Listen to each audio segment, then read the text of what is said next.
सोचिए जरा, अगर पूरी दुनिया का सबसे धर्मनिष्ठ राजा सबसे बड़ा युद्ध जीतने के बाद भी खुद को विजेता मानने से इनकार कर दे और कहे, जब तक मैं शिव का भक्त नहीं बनता मेरी जीत अधूरी है। यही कहानी है उस स्थान की जहां ईश्वर ने ईश्वर की पूजा की।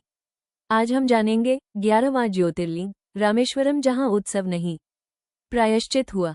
रामेश्वरम भारत के 4 धामों में से एक है, 4 धाम और 12 ज्योतिर्लिंग का एकमात्र संगम। यही कारण है कि इसे मोक्ष यात्रा का अंतिम चरण माना जाता है। बहुत कम मंदिरों को ये दर्जा मिला है। रामेश्वरम तमिलनाडु के समुद्र तट पर स्थित वो धाम है जहां समुद्र साक्षी है, शिव मौन है और श्रीराम भक्त बनकर खड़े हैं। ये धाम सिखाता है, शक्ति से पहले संयम आवश्यक है। लंका पर विजय के बाद पूरी वानर सेना उत्सव में थी, लेकिन भगवान श्रीराम असाधारण रूप से शांत थे। क्यों? क्योंकि रावण केवल अधर्मी नहीं था, वो महान शिवभक्त और ब्राह्मण भी था। शास्त्र कहते हैं, ब्राह्मण वध का दोष केवल शिव आराधना से शांत होता है। तभी श्रीराम ने कहा, जब तक शिव की पूजा नहीं होगी मैं स्वयं को विजयी नहीं मानूंगा। श्रीराम ने हनुमान जी को भेजा कैलाश से शिवलिंग लाने, लेकिन शुभ मुहूर्त पास आ रहा था और समय कभी किसी के लिए नहीं रुकता। तभी माता सीता ने समुद्र तट की पवित्र रेत से एक शिवलिंग बनाया। श्रीराम ने उसी रेत के शिवलिंग की पूरी विधि विधान से पूजा की। जब हनुमान कैलाश से दिव्य शिवलिंग लाए तो श्रीराम ने कहा, जो पहले स्थापित हुआ वही प्रधान है। आज भी रामलिंग, रेत का लिंग, मुख्य रूप से पूजित है और विश्वलिंग उसके बाद। रामेश्वरम में पूजा की शुरुआत मंदिर से नहीं, समुद्र स्नान से होती है। इसे कहते हैं अग्नि तीर्थ। यह सिखाता है, शिव तक पहुंचने से पहले स्वयं को धोना पड़ता है, अहंकार से।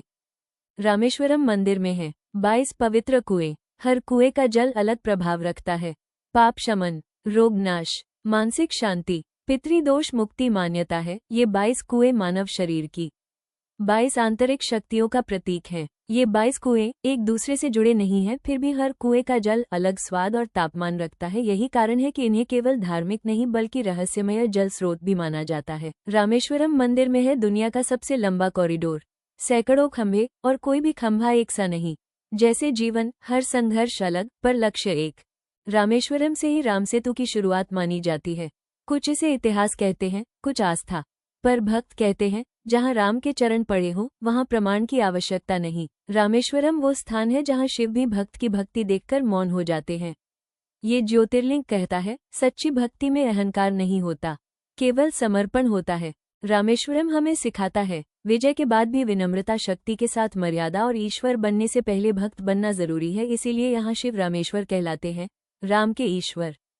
अगर यह कथा आपके हृदय को छू गई हो तो लाइक करें, शेयर करें और सब्सक्राइब जरूर करें। बाकी 11 ज्योतिर्लिंगों की गहरी कथाओं के लिए चैनल से जुड़े रहें। हर हर महादेव, जय श्री राम।